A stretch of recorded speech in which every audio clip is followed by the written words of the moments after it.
ತಿರುಮಲದಲ್ಲಿ ನಮಾಜ್ ಮಾಡಿದ ಮುಸ್ಲಿಂ ವ್ಯಕ್ತಿ ವಿವಾದ ಸ್ಫೋಟ, ಜಗನ್ ಕೆಲಸ ಎಂದ ಟಿಟಿಡಿ ಸದಸ್ಯ.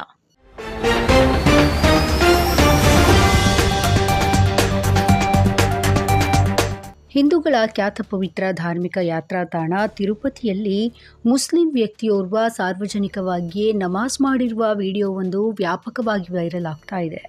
ಗುರುವಾರ ಮಧ್ಯಾಹ್ನ ತಮಿಳುನಾಡು ರಿಜಿಸ್ಟ್ರೇಷನ್ ಕಾರಿನ ಸಂಖ್ಯೆಯಲ್ಲಿ ಬಂದಂತಹ ಮುಸ್ಲಿಂ ವ್ಯಕ್ತಿ ತಿರುಮಲದಲ್ಲಿರುವಂತಹ ಟಿಟಿಡಿ ಸಾಮೂಹಿಕ ವಿವಾಹಗಳು ನಡೆಯುವ ಸ್ಥಳದಲ್ಲಿ ನಮಾಜ್ ಮಾಡಿರುವ ವಿಡಿಯೋ ಇದೀಗ ವ್ಯಾಪಕವಾಗಿ ವೈರಲ್ ಆಗ್ತಾ ಇದೆ. ಟಿಟಿಡಿ ನಿಯಮಗಳ ಪ್ರಕಾರ ಇತರ ಧರ್ಮದ ಜನರು ತಿರುಮಲದಲ್ಲಿ ಪ್ರಾರ್ಥನೆ ಸಲ್ಲಿಸುವುದನ್ನು ನಿಷೇಧಿಸಲಾಗಿದೆ. ಹೀಗಿದ್ದೂ ಕೂಡ ಆತ ನಮಾಜ್ ಮಾಡ್ತಾ ಇರುವುದನ್ನು ಅಲ್ಲಿನ ಯಾವುದೇ ಸಿಬ್ಬಂದಿ ಗುರುತಿಸದೇ ಇದ್ದಿದ್ದು ಅಚ್ಚರಿಗೆ ಕಾರಣವಾಗಿದೆ.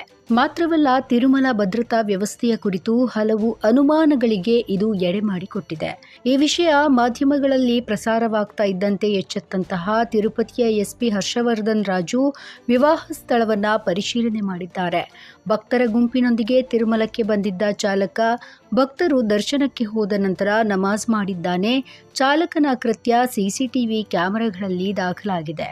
ಇನ್ನು ನಮಾಜ್ ಮಾಡಿದ ವ್ಯಕ್ತಿಗಾಗಿ ತಿರುಮಲ ಪೊಲೀಸರು ಶೋಧವನ್ನ ನಡೆಸ್ತಾ ಇದ್ದು, ಆ ವ್ಯಕ್ತಿ ಈಗಾಗಲೇ ತಿರುಮಲವನ್ನ ತೊರೆದಿದ್ದಾನೆ ಎನ್ನಲಾಗಿದೆ.